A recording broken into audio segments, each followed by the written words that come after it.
29 फरवरी के दिन आप मैथमेटिक्स के पेपर का धुआं निकाल सकते हो, मगर उसके लिए शर्त यही है कि आपको बहुत आराम से क्वेश्चन पढ़कर सॉल्व करने होंगे। मैथमेटिक्स एक ऐसा सब्जेक्ट है जिसमें जल्दबाजी बिल्कुल भी नहीं होती। अगर आप जल्दबाजी करोगे तो जो क्वेश्चन आपको आता है आप उसको भी गलत कर लोगे। ठीक है, तो आज हमने 40 क्वेश्चन लिए हैं। शुरू के जो पेपर के खंड होते हैं, जैसे ऑब्जेक्टिव टाइप के क्वेश्चन 5 आते हैं 5 नंबर के, और एक एक नंबर वाले 5 आते हैं। एक खंड में 4 क्वेश्चन होते हैं 2-2 नंबर के, 8 नंबर हो गए इसके। फिर उससे अगले खंड में भी 4 क्वेश्चन होते हैं 2-2 नंबर के, 8 क्वेश्चन हो गए। यानी कि टोटल जो क्वेश्चन बनते हैं 5 और 5 10, 4 14 और 14 और 4 18। 18 क्वेश्चन आपके बनेंगे, और साथ में इनके जो नंबर बनेंगे 5 और 5 10, 8 18, 18 और 8 26 टोटल नंबर बनेंगे इसमें। ठीक है, तो क्वेश्चन आपके बनते हैं 18 क्वेश्चन बनते हैं आपके 18 शुरू के। हम 40 मोस्ट इंपॉर्टेंट क्वेश्चन आपको कराने वाले हैं। इसी में से ही आपके स्टार्ट के ये 18 क्वेश्चन आएंगे, और अगर आप वीडियो को पूरा देखोगे तो आप मान के चलिए आपके 26 नंबर पक्के हो जाएंगे। हो सकता है वीडियो लंबी हो, या हो सकता है वीडियो 2 पार्ट में भी आपको मिले। पहले हम ये क्वेश्चन करेंगे, फिर उसके बाद हम जो है 5-5 नंबर वाले क्वेश्चन करेंगे, फिर 8 नंबर वाले क्वेश्चन करेंगे। यानी पूरी मैथ का रिवीजन हम आपको 4 से 5 वीडियो में कराने वाले हैं। ठीक है, तो चलिए स्टार्ट कर देते हैं 40 क्वेश्चन के इस सीरीज का पहला क्वेश्चन। पहला क्वेश्चन ये है, किसी त्रिभुज के शीर्ष दे रखे हैं -3,0, 3,0 तथा 0 के, और उसका क्षेत्रफल 9 स्क्वायर यूनिट है। तो के का मान हमसे पूछा है। ठीक है, जो शीर्ष दे रखे हैं, पहले आप, ये हो सकता है ऑब्जेक्टिव क्वेश्चन भी आ जाए, हो सकता है 1 नंबर में भी आ जाए, हो सकता है 2 नंबर में भी पूछ लिया जाए। जो शीर्ष दे रखे हैं उसको आप नोट कर लो, x1, y1, ये कितने दे रखे हैं -3,0। उसके बाद दूसरे शीर्ष कितने हैं, उसे x2, y2 कर लो। ये हो गए आपके x2, y2, सही है। ये है इसकी वैल्यू 30, और x3, y3 का मान कितना दे रखा है, x3, y3 का मान दे रखा है 0, k। यहां से हमें त्रिभुज का क्षेत्रफल क्या होता है, सार्डिक मेथड से त्रिभुज का क्षेत्रफल होता है 1/2 x1, y1 1, x2, y2 1, x3, y3 1। ये त्रिभुज का क्षेत्रफल का सूत्र होता है। अब हमारे पास यहां इसमें सारे मान है, x1, y1 भी है, x2, y2 भी है, x3, y3 भी है, और क्षेत्रफल भी दे रखा है। हम के का मान निकाल सकते हैं। देखो यहां ये मान लगा दो। देखो जो क्षेत्रफल है 9 स्क्वायर यूनिट है, ये प्लस भी हो सकता है माइनस भी हो सकता है। तो इसके लिए आपको यहां पर प्लस माइनस 9 त्रिभुज का क्षेत्रफल लिखना होगा, is equal to 1/2 x1, x1 का मान है -3, और y1 का मान है 0, 1 और 3 0, यानी सारे मान हमने यहां पर लगा दिए, x3, y3 0, k और 1। ठीक है, इसको तो हम सॉल्व कर सकते हैं। तो ये हो गया +-18 इज इक्वल टू -3, इसकी इधर मल्टीप्लाई होगी, ऐसे होती है ना, फिर माइनस लग के ऐसे होती है। ठीक है, तो 0 - k, 0 - k -0, फिर अब 1 से 3 की, -0 1 जा 0 +1, और k की 3 में 3 के -0, सही है। तो ये कितना हो गया है यहाँ पर, +-18 बराबर +3 के हो गया, ये सब 0 हो गया 0 से, ये 3 के हो गया, यानी कि 3 के ये हो गए आपके 6 के इज इक्वल टू +-18, यानी k का मान कितना आ गया, +-3। ध्यान रखना क्षेत्रफल को आपको प्लस माइनस में लेना होगा। ठीक है, तो पहले क्वेश्चन का आंसर हो गया ये कॉपी कर लो। उसके बाद दूसरा करते हैं। दूसरा क्वेश्चन है, r इज इक्वल टू एक इक्वेशन दे रखी है, और दूसरी इक्वेशन भी r इज इक्वल टू दे रखी है, यानी कि सदिश फॉर्म दे रखी है। ठीक है, कार्तीय फॉर्म नहीं है, सदिश फॉर्म है।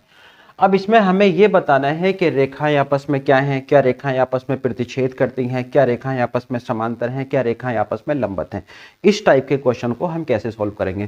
देखो जब रेखाएं आपस में लंबवत होती है तो क्या कंडीशन होती है, a1 a2 + b1 b2 + c1 c2 is equal to 0 आना चाहिए। जब रेखाएं आपस में समांतर होती हैं तो a1/a2 बराबर b1/b2 बराबर c1/c2 आना चाहिए, यानी कि जो दिक् अनुपात का रेशो है वो बराबर आना चाहिए। पहली रेखा के दिक् अनुपात कितने हैं, पहली रेखा के अगर मैं दिक् अनुपात की बात करूं, पहली रेखा के दिक् अनुपात, तो जो दिक् अनुपात होते हैं सदिश समीकरण क्या होती है रेखा के, वो होती है a प्लस लैम्डा बी। ठीक है, तो इसके दिक् अनुपात क्या होंगे। अब देखो r इज इक्वल टू क्या इक्वेशन होती है हमारे पास, a प्लस लैम्डा बी होती है, एक होती है a प्लस लैम्डा बी। ठीक है, इसको a1 कर दो, इसको b1 कर दो, सही है। तो यहां से जो दिक् अनुपात निकल कर आएंगे वो रहेगी 2 3 6। तो दिक् अनुपात कितने आ गए इसके, पहली रेखा के दिक् अनुपात हो गए 2, 3, -6, सही है। और दूसरी रेखा के दिक् अनुपात इसी तरीके से, उसकी क्या इक्वेशन होगी, दूसरी रेखा के दिक् अनुपात हम निकाल रहे हैं यहां पर। तो दूसरी रेखा की समीकरण क्या होगी, r बराबर a2 प्लस म्यू b2, यही होगी। अब इसके दिक् अनुपात कितने हैं, 6, 9, -18, यानी कि इसके दिक् अनुपात है, दूसरी रेखा के दिक् अनुपात 6, 9, -18, ये दिक् अनुपात हो गए दूसरी रेखा के। इनका अनुपात निकाल के देख लेते हैं पहले, यानी कि a1/a2 बराबर b1/b2 बराबर c1/c2 निकाल के देखो। ठीक है, a1 यहां पर इसको समझ लो 2 को, a2 6 को समझ लो, और b1 समझ लो 3 को, और b2 समझ लो 9 को, और ये -6/-18।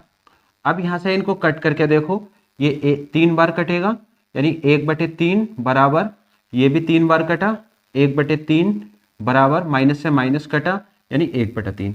ये देखो तीनों आपस में बराबर हैं, तीनों आपस में बराबर हैं। तो इसका मतलब क्या हुआ कि रेखाएं आपस में क्या है, समांतर है, रेखाएं आपस में समांतर है। अगर रेखाएं आपस में लंबवत होती उसकी क्या कंडीशन होती, उसकी कंडीशन होती a1a2 plus b1b2 plus c1c2 बराबर क्या आना चाहिए था, 0 आना चाहिए था। ठीक है, तो ये 2 क्वेश्चन हो गए। इसके बाद तीसरा लेते हैं, आप इसको कॉपी करो। कर लिया कॉपी। तीसरा क्वेश्चन देख लेते हैं क्या है। तीसरे क्वेश्चन में एक अवकल समीकरण दे रखी है 1 + dy/dx, और इसकी सबकी पावर कितनी है, 3/2 है, और साथ में दे रखा है d2y/dx2। ठीक है, इसमें कहा गया है कि हमें इस अवकल समीकरण की घात बतानी है। घात कैसे बताएंगे, देखो पहली बात तो इस अवकल समीकरण को हम डायरेक्ट घात नहीं बता सकते, घात तब बताएंगे जब हम यहां से इस पावर को हटा देंगे। तो पहले हमें इस पावर को हटाने के लिए अगर मैं दोनों साइड का स्क्वायर कर दूं, दोनों साइड का यानी कि वर्ग कर दूं, तो देखो ये वाली जो 2 पावर है, ये 2 हाफ वाला है, ये हट जाएगा, यानी कि 1 + dy/dx की घात कितनी है इस समय है 3/2। अब मुझे करना है इसका स्क्वायर, स्क्वायर के लिए 2 लिख दिया यहां पे, = d2y/dx2 का स्क्वायर। इस स्क्वायर से ये कट गया यहां पर, तो 1 + dy/dx की घात कितनी आ गई, सबकी 3। ठीक है, बराबर d2y/dx2 स्क्वायर। अब कोटि और घात की क्या परिभाषा होती है, जो हायर ऑर्डर डेरिवेटिव होता है, यानी कि जो dy/dx में इसमें हायर मान क्या है, एक यहां पर 1 है और यहां पर कितना है, 2 है। तो जो हायर वाला होता है वो कहलाती है कोटि, और उसी से ही हम घात लेते हैं, यानी कि डिग्री लेते हैं। तो यहां पर कोटि कितनी है, कोटि है यहां पर 2, और घात कितनी है यहां पर, इसी से ही घात लेंगे, घात भी क्या है, 2 आंसर है। ध्यान रखना, आप बोलोगे सर यहां पर तो 3 है, लेकिन यहां पर एक्चुअली में जिसकी कोटि ज्यादा होगी उसी से ही घात ली जाती है। इसकी कोटि आप देखो कितनी है, 1 है, इसकी कोटि कितनी है, 2 है, तो जिसकी ज्यादा कोटि होगी उसी के ऊपर की घात लेंगे। अगर आप इसको खोलोगे भी, जिससे a + b का होल क्यूब से खोलोगे, तब भी आप देखो रहेगा dy/dx ही, d2y/dx2 नहीं आएगा। अगर इसे a + b की घात 3 से खोलोगे तो ये ऐसा दिखेगा, 1 + dy/dx की घात, ये इस तरीके से 3 प्लस जो भी आगे आएगा 3a² + 3ab² से हम खोल नहीं रहे हैं, समझा रहा हूं मैं आपको। तो देखो अभी भी कोटि कितनी है इसकी, एक है, ये कोटि दो थी, तो इसका मतलब इसी कोटि से हम घात लेंगे। तो यहां से हम घात बिल्कुल नहीं ले सकते, इससे लेंगे, इसलिए इसको खोल के भी कोई फायदा नहीं, क्योंकि कोटि इसकी फिर भी एक ही रहनी है और इसकी कोटि दो है, तो जिसकी ज्यादा कोटि होगी उसी से ही हम घात लेंगे। ठीक है, ये कॉपी कर लो। उसके बाद फोर्थ क्वेश्चन करते हैं। फोर्थ क्वेश्चन है हमारे पास cos inverse cos 33 pi upon 5, sine inverse cos 33 upon 5। Fourth question है साइन इनवर्स कॉस 33 अपॉन 5। ये क्वेश्चन है, इसको हमें सोल्व करना है। ठीक है, बहुत इंपॉर्टेंट क्वेश्चन है, समझ लेना ध्यान से। देखो सबसे पहले जो 33 पाई है उसको थोड़ा हल करो। हल कैसे करेंगे हम, तो ऐसे लिखो आप इसको, साइन इनवर्स और कॉस जो 33 पाई है उसको हम लिख सकते हैं 30 पाई प्लस 3 पाई बटे 5। अभी भी 33 ही है ऊपर का, देखो ध्यान से, अभी भी कितना है, 33 ही है। तो ये हो जाएगा साइन इनवर्स, 5 दोनों के भाग में अलग अलग कर दो, 5 दोनों के भाग में अलग अलग कर दो, तो कॉस, आराम आराम से करते हैं, कोई जल्दबाजी नहीं है। कॉस कितना हुआ, ये आ जाएगा यहां से 6 पाई प्लस 3 पाई अपॉन 5। सही है, यहां तक क्लियर है। एक चीज आप याद रखना कि cos 2n pi plus theta हमेशा क्या होता है, कॉस थीटा होता है। n का कोई भी मान रखो, n का अगर 1 रखेंगे तो कितना आएगा, 2 पाई, 2 रखेंगे तो कितना आएगा यहाँ पे 4 पाई, 3 रखेंगे तो कितना आएगा 6 पाई। तो 6 pi plus theta, it means क्या है, ये कॉस थीटा ही हुआ है। तो साइन इनवर्स, इसको हम क्या लिख सकते हैं, कॉस 3 पाई अपॉन 5 लिख सकते हैं। लेकिन जो अगर हम लोग साइन इनवर्स की रेंज ले तो कितनी होती है, साइन इनवर्स की रेंज -π/2 से +π/2। तो ये मान तो हमें इसी टर्म्स में बनाना है। अगर मैं इसको ऐसा लिख दूं, sine inverse sine 90 minus theta, sine 90 minus theta यानी कि 3 पाई अपॉन 5, अगर मैं इसको कर देता हूं यहां पर, तो क्या आएगा हमारे पास, साइन 90 माइनस थीटा क्या है, अभी भी कॉस थीटा है, ये देखो। तो इसको मैं क्या लिखूंगा, साइन इनवर्स, साइन इनवर्स से साइन ये कट जाएगा, अब सिर्फ कितना बचेगा हमारे पास, π/2 माइनस 3 पाई अपॉन 5। और इसका जब एलसीएम लेके हल करेंगे तो कितना आएगा, 10 एलसीएम आ जाएगा इसका। तो 5 पाई माइनस 5 दूनी 10, 2 तिया 6 पाई, तो यानी कि कितना आ गया, ये आ गया यहां से, ये आ गया यहां से -π/10। और -π/10 का मतलब क्या हुआ, पाई का मान कितना होता है 180 यानी -18 डिग्री, जो बिल्कुल -90 से +90 के बीच में आ रहा है। ठीक है, तो ये आंसर हो गया। करो कॉपी। इसके बाद 5th क्वेश्चन करते हैं। 5वां क्वेश्चन है, मैथ की एक प्रॉब्लम 3 लोगों को सोल्व करने दी जाती है।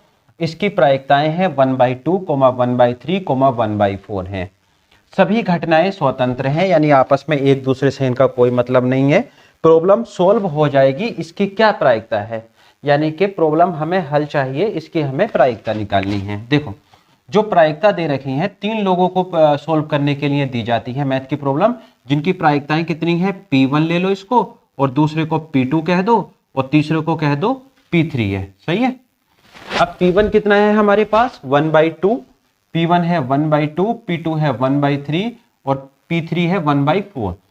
ये है प्रॉब्लम सोल्व करने की प्रायिकता। अगर प्रॉब्लम सोल्व नहीं हो, इसकी क्या प्रायिकता होगी, इसको Q1 कह दो, इसको Q2 कह दो, इसको Q3 कह दो। प्रॉब्लम सोल्व नहीं हो, इसकी प्रायिकता रहेगी 1 - 1/2, यानी कि ये बचाएगा 1/2 और 1 - 1/3, और ये आ जाएगा आपका 2/3, और ये बचेगा 1 - 1/4 यानी कि 3/4। सही है। ये प्रॉब्लम सोल्व नहीं करने की प्रायिकता है। पहले हम ये कंसीडर कर लेते हैं कि कोई भी प्रॉब्लम सोल्व नहीं कर पाएगा, कोई भी प्रॉब्लम सोल्व नहीं करेगा, प्रॉब्लम नॉट सॉल्व्ड, ठीक है, यानी प्रॉब्लम हल नहीं होती। इसकी क्या प्रायिकता होगी, इसकी प्रायिकता आएगी, इसकी प्रायिकता होगी प्रॉब्लम नॉट सॉल्व, इसकी प्रायिकता Q1 into Q2 into Q3, यानी कि तीनों की आपस में मल्टीप्लाई कर देंगे। Q1 का मान कितना है, Q1 का मान है 1/2 और इसका मान है 2/3 और इसका है 3/4, ठीक है। 3 से 3 काट दो और 2 से 2 काट दो तो कितना आ गया, 1/4, यानी प्रॉब्लम हल नहीं होगी, ये इसकी प्रायिकता है।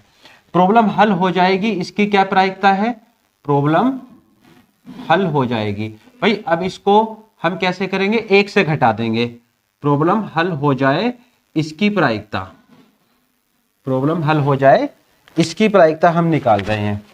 तो इसके लिए हमें क्या करना होगा, नहीं वाले को 1 से घटा देना है इसकी प्रायिकता, तो नहीं वाली को 1 से घटा दो आप, यानी 1 माइनस 1/4, तो यानी कि कितना आ गया, 3/4। ये हमारे पास आंसर है, ठीक है, ये कॉपी करो। इसके बाद हम 6 क्वेश्चन लेते हैं। क्वेश्चन नंबर 6 है, इसने पूछा है इस इंटीग्रेशन का मान। इसको देखते ही स्टूडेंट क्या करने लग जाते हैं, खंडशा लगाना शुरू कर जाते हैं, फर्स्ट सेकंड मानना, जबकि इसको ऐसे नहीं करना है, ये त्रिगुण का सवाल है। देखो सबसे पहले जो फंक्शन है उसको देखो आप f(x), इसको हम f(x) मान लेते हैं, जो फंक्शन है x² sin x क्या है, f(x) फंक्शन है, ठीक है। अगर मैं यहां से f(-x) निकालूं तो कितना आएगा, यानी कि x की जगह मुझे क्या रखना है, -x, यानी -x², और sin x की जगह कितना, -x। यहां से तो -x² x² हो जाएगा। अब साइन माइनस थीटा का यहां का माइनस बाहर आ जाएगा, यानी कि x² sin x। अब ध्यान से देखो आप, यानी कि ये वाली वैल्यू माइनस तो ऐसी छोड़ दो, x² sin x किसकी आ गई, f(x) की। जब कभी इस तरीके से फंक्शन बनता है, यानी f(-x) किसके इक्वल होता है, -f(x) के, तो समझ लो वहां पर f(x) क्या है, एक ऑड फंक्शन है, यानी कि विषम फलन है। यहां पर f(x) क्या है, f(x) इज ऑड फंक्शन, यानी कि f(x) एक विषम फलन है, ठीक है। जब f(x) एक ऑड फंक्शन है यानी कि विषम फलन, तब उस केस में प्रॉपर्टी क्या होती है, जो प्रॉपर्टी होगी हमारे पास उसका मान होगा -a से a और f(x) ऑलवेज इक्वल टू 0। अगर ये कभी सम फलन आता तो ये क्या लिखा जाता, 2 बाहर लगता, 0 से a f(x) dx लिखा जाता, लेकिन अब ये विषम फलन है, तो माइनस, यानी कि इस फलन, इस पूरे समाकलन का मान -π/2 प्लस π/2, और साथ में f(x) का जगह कितना है, x² sin x, इसका मान कितना आएगा, 0 आ गया। देखो कितना आसान क्वेश्चन है और ऐसा लग रहा है जैसे बहुत ही लेंथी होगा, ठीक है। ये इसका आंसर आ गया, इसको कॉपी कर लो। उसके बाद हम फिर 7 क्वेश्चन करते हैं। 7 क्वेश्चन है, e⁻x 1 - cot x plus cosec² x, इसका हमें समाकलन यानी कि इंटीग्रेशन करना है। देखो एक फॉर्मूला मैं आपको पढ़ा रहा हूं, e⁻x और f(x)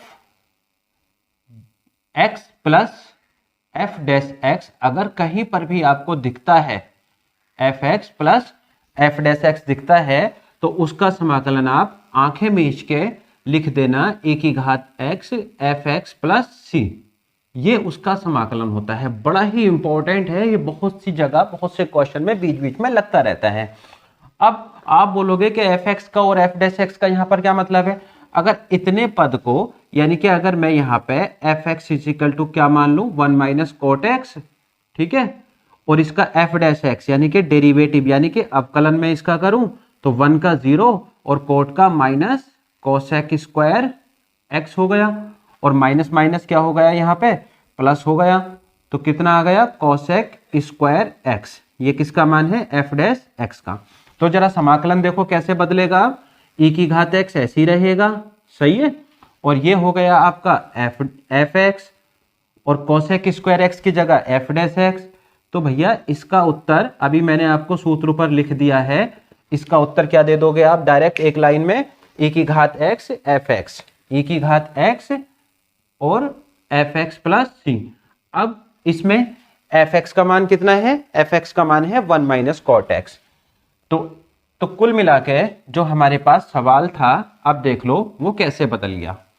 सवाल कैसे बदल गया, समाकलन e की घात x ऐसे ही और 1 minus cot x, 1 minus cot x plus cosec square x, ये सवाल है। ठीक है, अब ये था एफ एक्स यानी कि e की घात x bracket 1 minus cot x plus c, ये आंसर है। देखो छोटा सवाल है, ज्यादा बड़ा भी नहीं है, लेकिन ये जो केस है, ये जो प्रॉपर्टी टाइप की है या फॉर्मूला टाइप का है, ये आगे लगता है। ठीक है, इसको उतार लो, उसके बाद 8वां क्वेश्चन कर लेते हैं। 8वां सवाल है, एकांक सदिश a तथा b के बीच का कोण पूछा गया है, जबकि कंडीशन दी है a प्लस बी मॉड में इज इक्वल टू 1 दे रखा गया है। जब कभी वेक्टर में मोड आए तो उसको कैसे हटाते हैं, उसको दोनों पक्षों का वर्ग करके उस मोड को हम हटाते हैं। कैसे, यहां से कैसे हटाएंगे, देखो a प्लस बी बराबर 1 दे रखा है, तो दोनों पक्षों का आपको वर्ग करना होगा।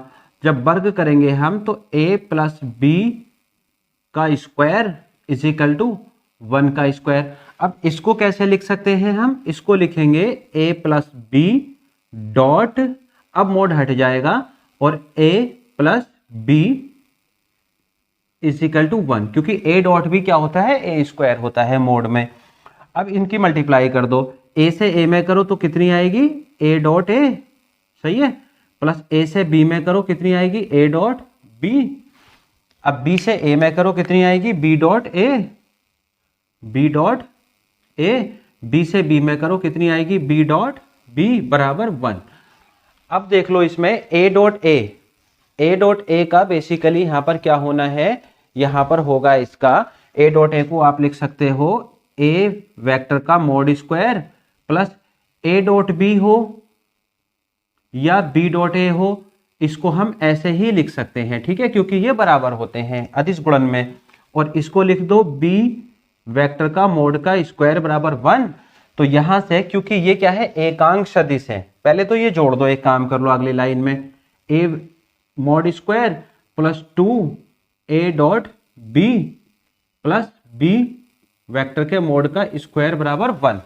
अब एकांक सदिश के लिए जो कंडीशन होती है, एकांक सदिश में a वेक्टर का मोड इज इक्वल टू 1 होता है, ऐसे ही b वेक्टर का जो भी एकांक सदिश हो उनका मान 1 होता है। तो यहां पर 1 का स्क्वायर, सही है, प्लस a डॉट भी क्या होता है, a b cos theta, a b cos theta, a b cos theta plus b का, यानी कि ये हो गया हमारे पास इसका मोड, ये भी 1 हो गया, 1 स्क्वायर इज इक्वल टू 1। तो 1 और 1 हो गए 2 प्लस 2, इसका मान भी 1 हो गया, इसका मान भी 1 हो गया, और cos theta is equal to कितना आ गया, 1। तो 2 plus 2 cos theta is equal to कितना आ गया, 1, यानी कि 2 cos theta is equal to कितना आ गया, -1, ये घट गया उधर जाके, और cos theta is equal to कितना आ गया, -1/2। कॉस की रेंज क्या होती है, 0 से पाई होती है, तो माइनस तो बिल्कुल नहीं आने का, कतई माइनस नहीं आने का।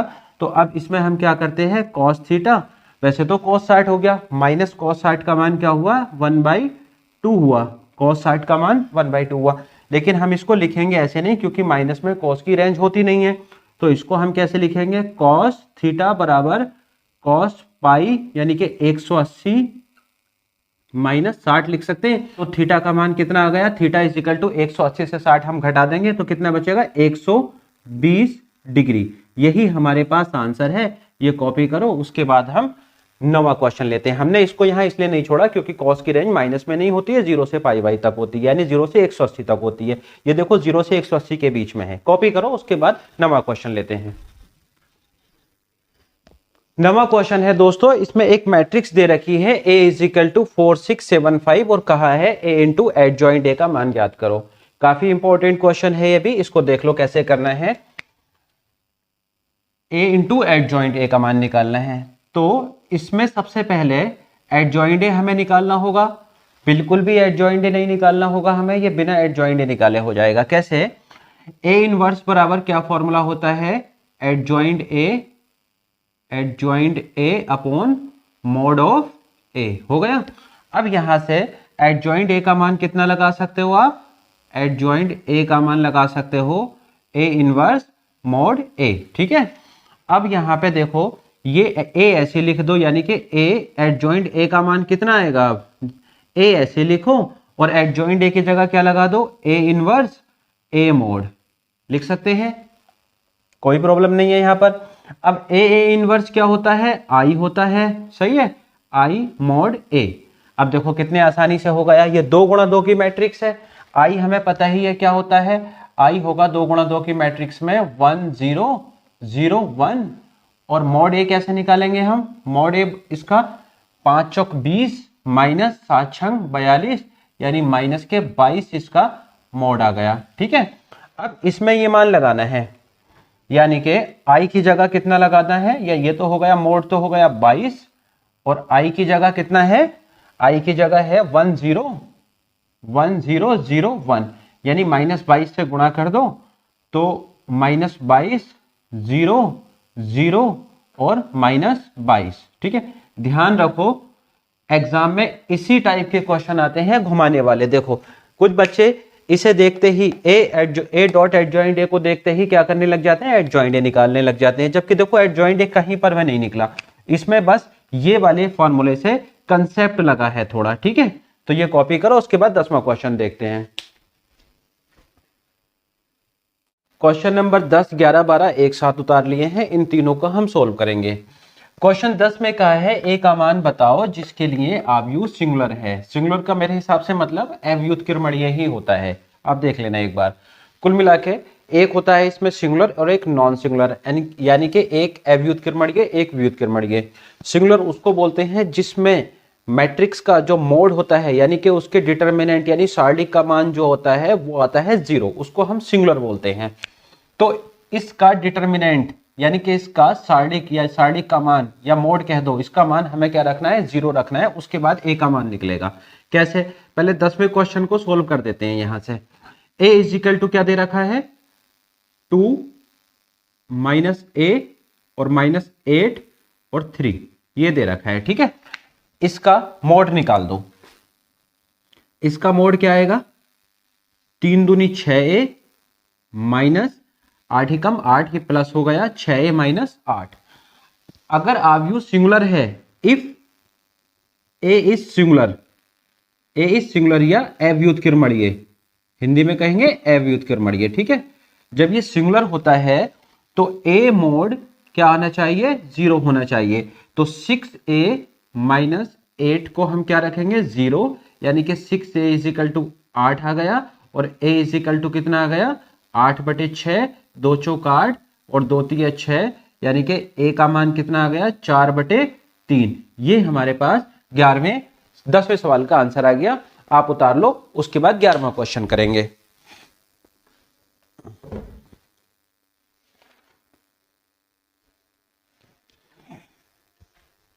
ग्यारहवें क्वेश्चन में क्या है, समांतर चतुर्भुज का क्षेत्रफल ज्ञात करो जिसके विकर्ण इतने हैं।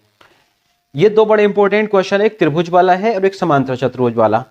आप लोगों ने क्वेश्चन कैसे, आप लोगों ने इसके जो है फॉर्मूला कैसे याद करा, त्रिभुज के क्षेत्रफल में 1/2 लगा दो, समांतर चतुर्भुज के क्षेत्रफल में 1/2 नहीं लगता है, लेकिन जब कभी विकर्ण दिए हो तब 1/2 लगता है, ये याद रखना आप, ठीक है। 11वें क्वेश्चन में देखो इसने विकर्ण दे रखे हैं, इसने भुजाएं नहीं दी है, इस बार इसने विकर्ण दिए हैं। तो 11वां जो क्वेश्चन है उसमें विकर्ण दिए हैं, विकर्ण को D1 मान लो, एक को D1 मान लेते हैं, कितना है 5i, सही है, और दूसरे को मान लेते हैं D2, और ये कितना दे रखा है 2j। अब हमारे पास समांतर चतुर्भुज का जो क्षेत्रफल होता है, समांतर चतुर्भुज का जो क्षेत्रफल होगा उसका क्या सूत्र होता है, जब विकर्ण दिए हो तब की बात कर रहा हूं मैं, समांतर चतुर्भुज का क्षेत्रफल, भुजाएं दी होती तब ये 1/2 नहीं लगता, ये सूत्र होता है 1/2 mode D1 vector into D2 vector, ये सूत्र होता है, ध्यान रखना जब विकर्ण दिए हो।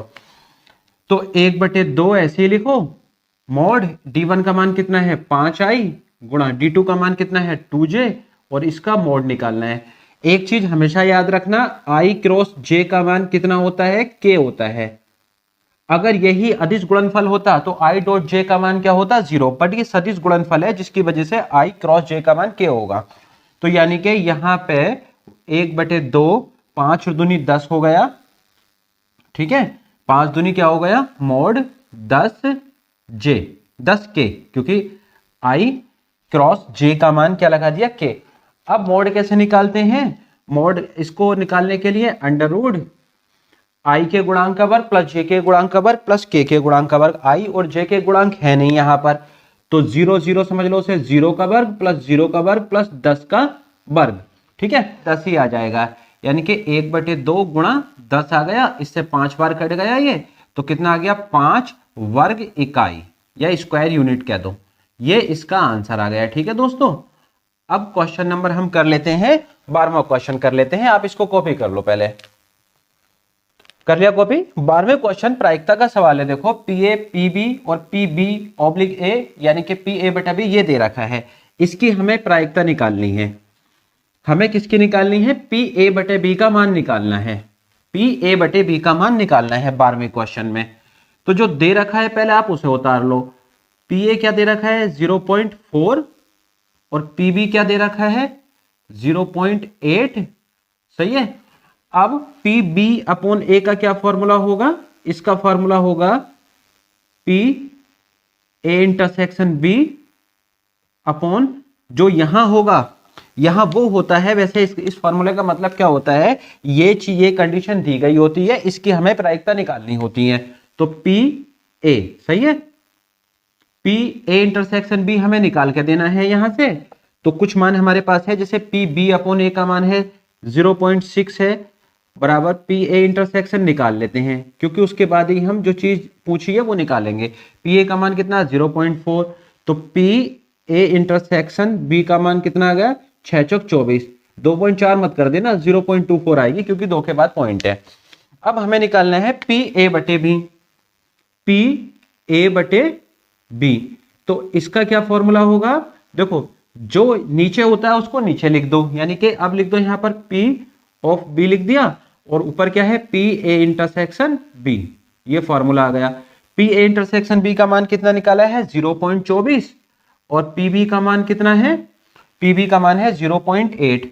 ऐसे पॉइंट से पॉइंट भी मत काट देना, वरना खेल हो जाएगा आप लोगों के साथ। पहले 0 लगाओ, बराबर कर लो, फिर 4 से काट दो, 4 छंग 24, 4 छंग 24, 4 दूनी 8, 20 बार कटा, फिर 2 तिया 6 और 2 धाई 20, यानी कि कितना आ गया 3/10, और 10 से 3 को भाग देंगे तो कितना आएगा 0.3, इसका आंसर आ गया। ये क्वेश्चन 12 हो गए, 12 तक हो गए। आप इसको कॉपी कर लो, फिर उसके बाद आगे के लेते हैं।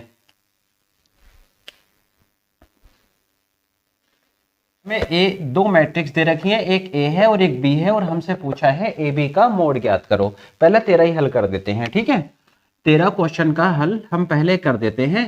13 में क्या दे रखा है, ए इज इक्वल टू दे रखा है 1 2 और 3 -1, और b इज इक्वल टू कितना दे रखा है 1 3 और -1 1, ठीक है।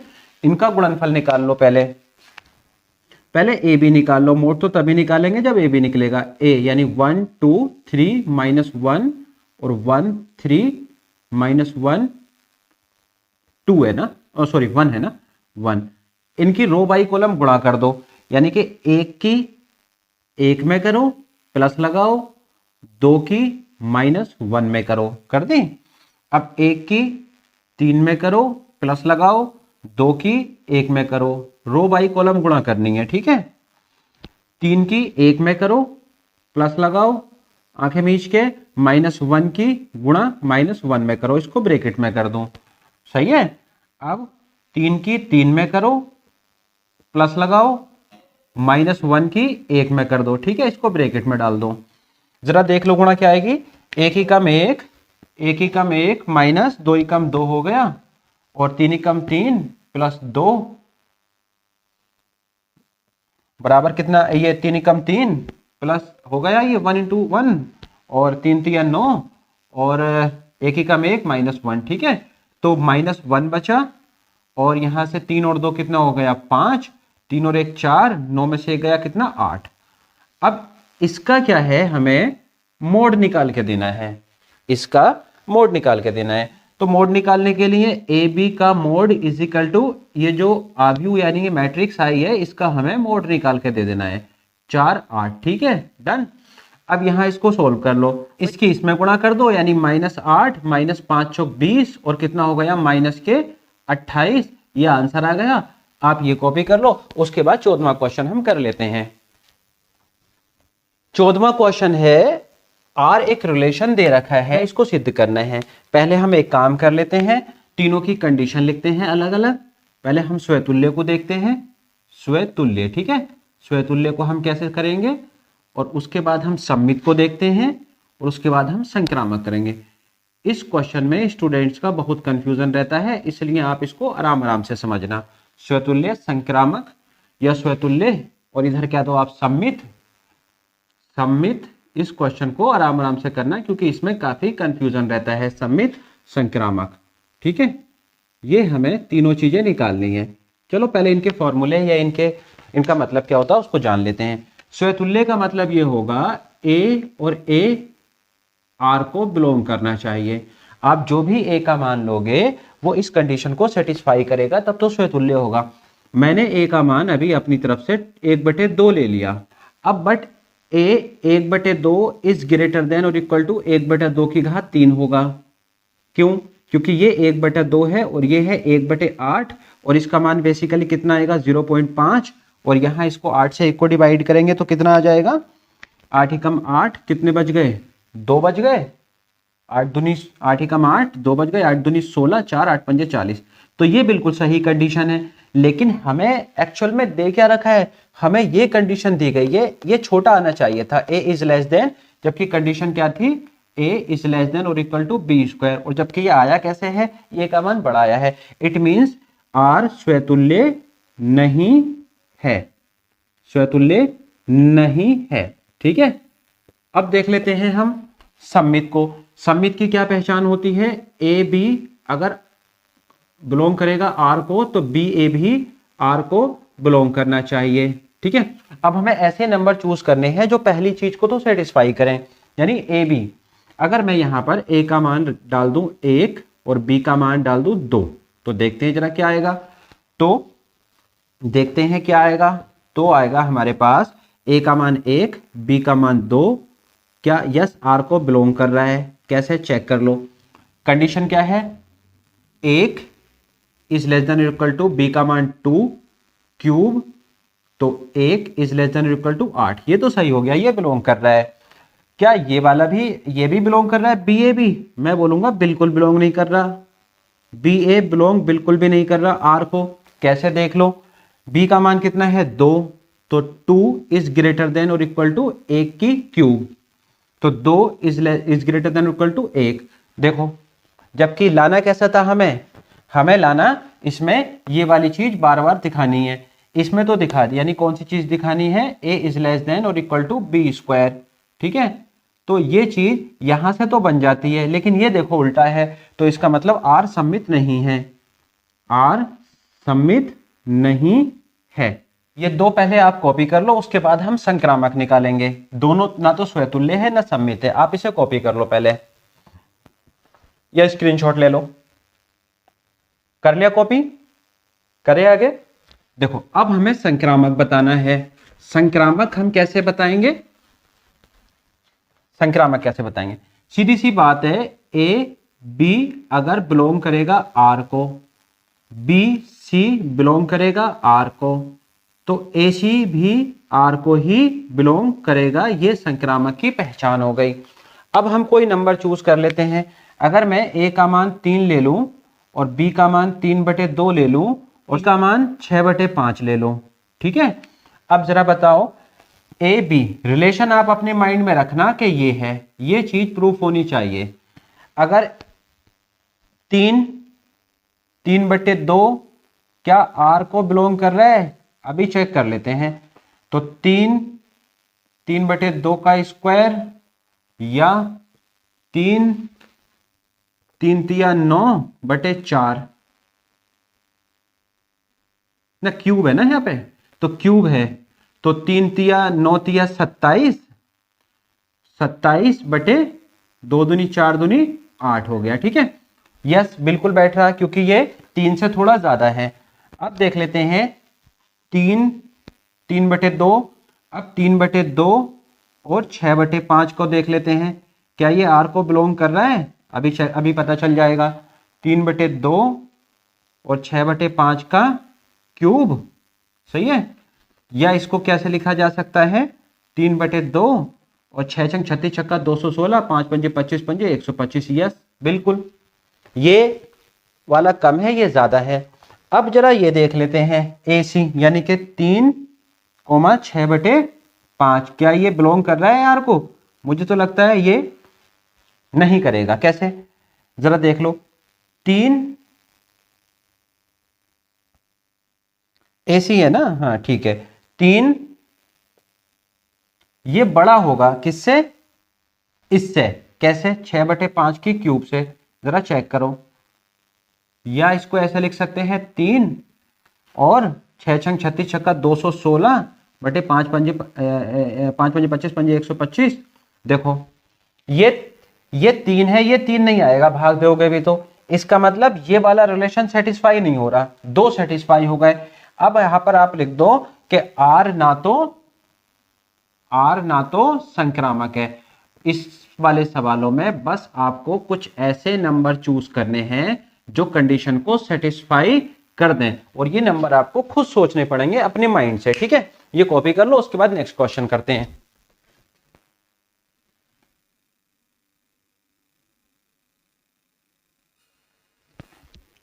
स्वतुल्य, सममित और संक्रामक की हमें जांच करनी है।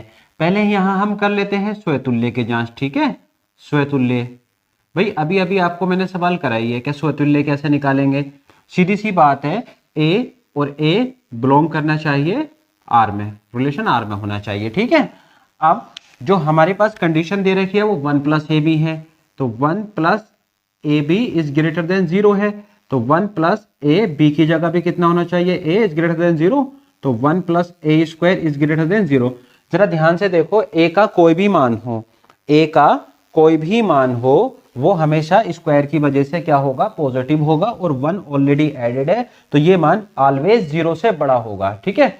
तो यहां पर आप लिख दो A belong to R for all A belong to R, ठीक है। ये क्या है? स्वतुल्य है। मैंने ये वाली चीज for all belong A to R क्यों लिया है? क्योंकि A का कोई भी मान हो, A² प्लस में ही आएगा, तो ये क्या है? स्वतुल्य है, ठीक है। डन हो गया। दूसरा सममित देख लेते हैं। सममित, भैया सममित की क्या कहानी होती है कि ए बी जब आर को बिलोंग करेगा, ठीक है, तो बी ए भी किसको बिलोंग करना चाहिए? आर को। कंडीशन क्या है हमारे पास? 1 + AB इज ग्रेटर देन 0 है। अब इसे ए बी करो या बी ए करो, ये भी इससे बड़ा होगा, क्योंकि A B is equal to B A आएगा।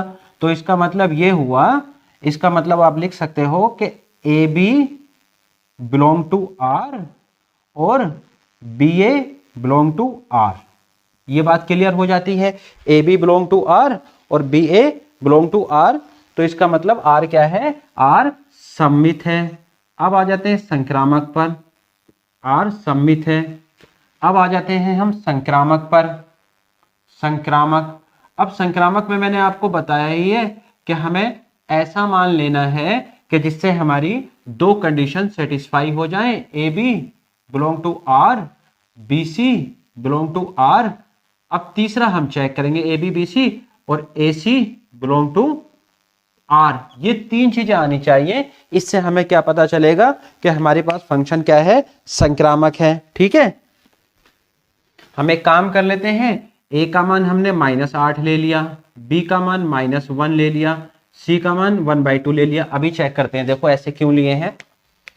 वही 1 + AB निकालो, 1 + AB निकालो। 1 + AB इज ग्रेटर देन 0 है, तो 1 + A का मान -8 और B का मान -1, तो कितना हुआ? 1 + 8 इज ग्रेटर देन 0, यानी कि 9 इज ग्रेटर देन 0। डन हो गया, यानी ए बी बिलोंग कर गया आर को। अब जरा निकालो B C belong to R, यानी 1 + BC is greater than 0, 1 plus B का मान कितना है -1 है, सी का मान कितना है 1/2 है। ठीक है, तो 1 minus 1/2 is greater than 0। Yes, 1/2 is greater than 0, इसका मतलब ये भी हो गया। अब 1 प्लस ए सी निकालो, क्योंकि ये है ना फंक्शन, तो 1 plus A B B C और 1 प्लस ए सी।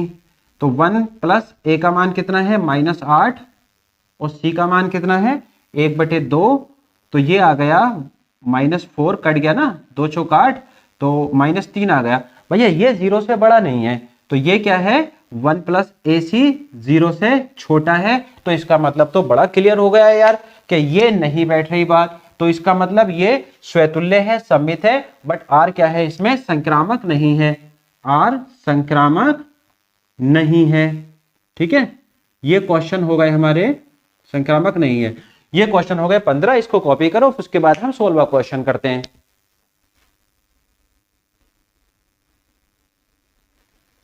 पूछा है एक उदाहरण देकर समझाइए कि r बराबर X Y, X comma Y belong to natural number और x इज लेस देन और इक्वल टू वाई स्क्वायर, क्या ये संक्रामक नहीं है। अभी अभी मैंने आपको बताया था कि संक्रामक की क्या पहचान होगी, ए बी बिलोंग करेगा r को और बी सी भी किसको बिलोंग करना चाहिए, r को, तो ऑटोमेटिकली ए सी भी किसको बिलोंग करेगा, r को। यही होता है ना संक्रामक की पहचान। अब हमें कुछ ऐसी वैल्यू चूज करनी है जिससे हम ये बता सकें कि ये संक्रामक नहीं है। मान लो हमने ए की कोई वैल्यू 8 चूज की, बी की 3 चूज की और सी, ऐसा क्यों चूज किया मैं आपको बता देता हूं। 8 3, भाई कंडीशन क्या है उसको मत भूल जाना। कंडीशन है x इज लेस देन और इक्वल टू वाई स्क्वायर आना चाहिए। ठीक है, डन। अब ये बताओ मुझे 8 इज लेस देन और इक्वल टू 3 का स्क्वायर, यस, यानी कि ये हो गया नो। यानी कि ये बात से ये तो प्रूफ हो गया कि A B belong to R, ये तो प्रूफ हो गया इससे।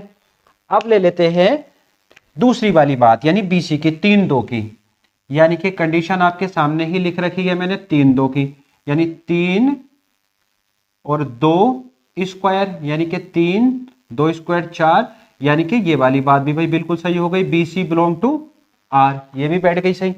एक आखिरी वाली देख लेते हैं ए सी, ए सी वाली देख लेते हैं। ए कितना है 8 और सी कितना है 2, तो स्क्वायर है वहां पे, यस स्क्वायर है। तो ये लेकिन ऐसा आएगा 8 इज ग्रेटर देन 4 हो गया, तो अब तो पंगा बड़ा फंस गया। देखो ये तो बिल्कुल सेटिस्फाई हो गई इसको, ये भी, लेकिन इसमें ये हुआ कि ए सी बिलोंग नहीं कर रहा है आर को, तो इसका मतलब आर क्या है, आर संक्रामक नहीं है, आर संक्रामक नहीं है। ठीक है, ये कॉपी कर लो आप, उसके बाद हम अगला क्वेश्चन ले लेते हैं। 17 क्वेश्चन है हमारे पास, x e raise to the power x d x, यानी एक्स ई की घात एक्स, ये भी एक इंपॉर्टेंट क्वेश्चन है जो आ सकता है। ये खंडशः समाकलन का क्वेश्चन है। देखो इसको किस तरीके से करेंगे। रूल क्या होता है, आइलेट होता है, इससे हम फर्स्ट सेकंड मानते हैं। आई से होता है इनवर्स त्रिकोणमिति का फलन, एल से लॉग का फलन और ए से अलजेब्रा यानी कि बीजगणितीय फलन और टी से ट्रिग्नोमेट्रिक फलन और ई से एक्सपोनेंशियल फलन। अब ये x जो है अलजेब्रिक फंक्शन है, तो इसलिए इसको इसमें ये पहले आता है तो इसको फर्स्ट मानेंगे, और e यानी एक्सपोनेंशियल ये बाद में आता है, इसको सेकंड मानेंगे। ठीक है, अब इसका फॉर्मूला क्या होता है, फर्स्ट इंटू सेकेंड dx।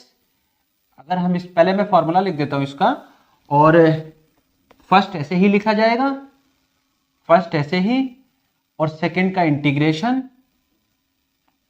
ठीक है, माइनस लगाएंगे फर्स्ट का डेरिवेटिव यानी कि डी डी एक्स किसका, फर्स्ट का, सही है, इनटू सेकंड का इंटीग्रेशन, और इस सब का बाद में क्या करते हैं हम, इंटीग्रेशन। ठीक है, यानी समाकलन। तो ये इसका फॉर्मूला होता है, इससे हम इसको सॉल्व करेंगे। देखो फर्स्ट ऐसे ही यानी कि एक्स ऐसे ही, और सेकंड का समाकलन यानी कि ई की घात एक्स, समाकलन कर दिया, माइनस फर्स्ट का अवकल, फर्स्ट क्या है एक्स, यानी डी डी एक्स एक्स, ठीक है, इंटू सेकेंड का समाकलन यानी ई की घात एक्स डी एक्स, सही है यहां तक, और साथ में इस सबका क्या है समाकलन। डन। अब देखो ई की घात एक्स का समाकलन क्या होता है, ई की घात एक्स ही रहेगा। इसका अवकलन क्या होता है डी डी एक्स का, 1 इंटू ई की घात एक्स डी एक्स प्लस सी, ठीक है। अब देख लो फिर से ई की घात एक्स का समाकलन क्या रहेगा, ई की घात एक्स ही रहेगा प्लस सी।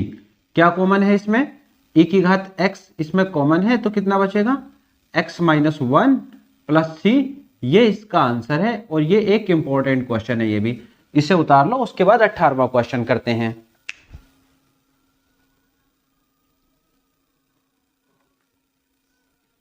उतार लिया, चलो 18 क्वेश्चन देख लेते हैं क्या है। 18वां क्वेश्चन, ये सारे इंपॉर्टेंट क्वेश्चन मैं आपको करा रहा हूं, बोर्ड में ये आपको छपे हुए मिलेंगे ऐसी के ऐसी, इसलिए इनको सबको ध्यान से समझना। 18वां क्वेश्चन है हमारे पास,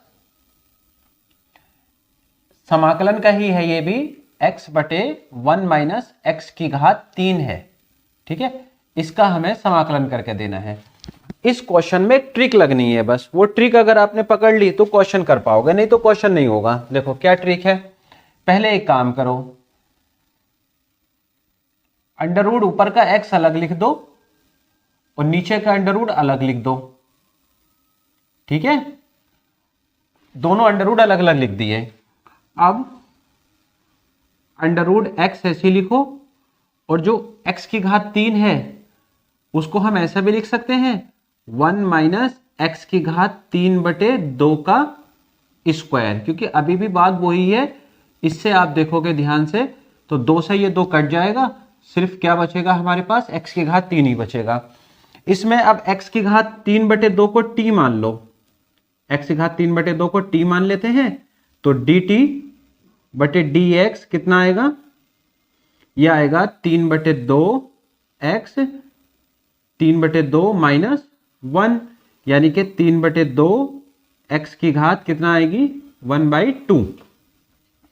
और भैया x की घात 1/2 को हम क्या लिख सकते हैं, अंडर रूट x लिख सकते हैं, ठीक है। तो यहां से dx का मान कितना आएगा, dx का मान आ जाएगा 2 dt upon 3 root x, 2 dt upon 3 root x, सही है, ये आ गया मान। अब इसमें ये फिट कर दो सारे मान, तो i बराबर कितना आएगा, under root x upon under root 1 minus X की घात 3 बटे 2 को हमने t माना था, तो t की घात 2 हो गया, और dx का मान कितना है 2 dt upon 3 root x, root x है, रूट x काट दो, ठीक है। तो 2/3 समाकलन dt upon 1 minus T square, यही आएगा। अब ये देख लो किसका फॉर्मूला बन गया, ये इसका फॉर्मूला बन गया। ये होता क्या है, चूंकि dt यानी dt कह दो, चलो dt अपॉन ए स्क्वायर माइनस टी स्क्वायर, किसका समाकलन का सूत्र क्या है इसका, साइन इनवर्स टी अपॉन ए प्लस सी, सही है, ये सूत्र होता है। अब जो t का मान है यहाँ पर t है, बस a का मान यहाँ पर कितना है, यहाँ पर a का मान कितना है 1 है, क्योंकि इसको 1 का स्क्वायर भी लिख सकते हैं हम। तो 2/3 sine inverse t upon a का मान कितना 1 प्लस c, लगा दिया यहाँ पर, ठीक है। अब t का मान कितना माना था हमने, t का x की घात 3 बटे 2, तो 2/3 साइन इनवर्स t की जगह कितना लगाना है, x की घात 3 बटे 2, बटे का 1 लिखेंगे नहीं, प्लस c, ये आंसर है। काफी इंपॉर्टेंट क्वेश्चन है, इसको उतार लो। उसके बाद हम 19वां करते हैं।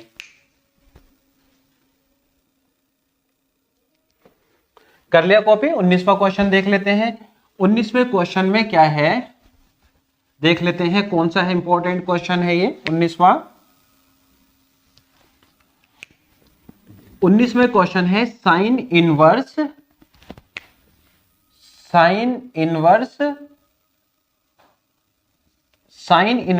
X square minus sign inverse X square minus 4 के प्रांत पूछा है। ठीक है, के प्रांत बताओ, इसके हमें प्रांत बताने हैं, के प्रांत बताओ। ये 19वां क्वेश्चन है, सही हो गया। इसके हमें प्रांत बताने हैं। देखो, साइन इनवर्स के प्रांत हमें बताने हैं। हमें ये मालूम है कि साइन इनवर्स के प्रांत की रेंज कितनी होती है, -1 इज लेस देन और इक्वल टू थीटा और is less than to equal to 1। ये किसका प्रांत होता है, साइन इनवर्स थीटा का। सही है कि ये किसका होता है, साइन इनवर्स थीटा का। अब हमारे पास थीटा की जगह आप देखो क्या है, थीटा की जगह हमारे पास है एक्स स्क्वायर माइनस 4 है। थीटा की जगह कितना है, अगर मैं इसके निकालूं sine inverse X square minus 4 के निकालूं तो -1 is less than equal to theta की जगह कितना, X square minus 4 is less than और इक्वल टू 1। अब 4 ऐड कर दो दोनों तरफ, -1 प्लस 4, सही है, और एक्स स्क्वायर माइनस 4 प्लस 4 कर सकते हैं इसमें ऐसा, 4 से 4 कट जाएगा ये। अब देखो आप कि ये हो गया 3, ठीक है, और इधर से आ गया आपका 5। अब दो फंक्शन हमारे पास अलग अलग बन गए। एक बन गया 3 इज लेस देन और इक्वल टू एक्स स्क्वायर, यानी कि इसको ऐसा लिख सकता हूं, x square is greater than और इक्वल टू 3 और x square minus 3 is greater than और इक्वल टू 0 हो गया। यहां से जो 3 है उसको √3 का स्क्वायर लिखा जा सकता है, सही है ना। अब √3 को आप ऐसे लिख दो, इसमें आइडेंटिटी लगा दो, यानी a प्लस बी और a माइनस बी लिख सकते हैं इसको, a प्लस बी और a minus B is greater than और इक्वल टू 0 आ गया। यहां से देख लो क्या आएगा। अब ले लो एक्स स्क्वायर माइनस 5, सही है, तो x square is less than और इक्वल टू 5 ले लिया।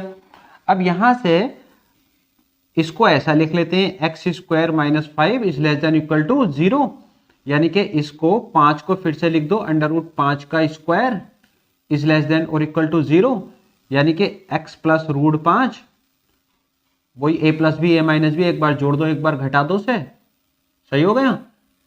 अब यहां से हम क्या करेंगे, x के दो मान हमें मिल सकते हैं यहां से। अच्छा, अब इसके लिए प्रांत क्या निकल के आएगा, देखो आप इन दोनों के लिए ध्यान से समझना ये चीज आप।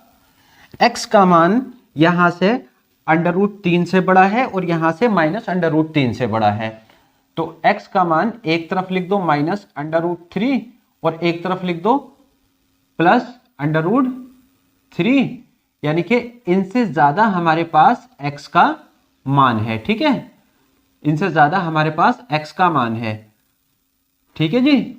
अब दूसरे वाले के लिए देख लो, दूसरा वाला है x प्लस √5 और x माइनस √5, यानी कि ये ध्यान से देखोगे तो x का मान √5 से कम है, यहां पर प्लस √5 से कम है और माइनस √5 से कम है।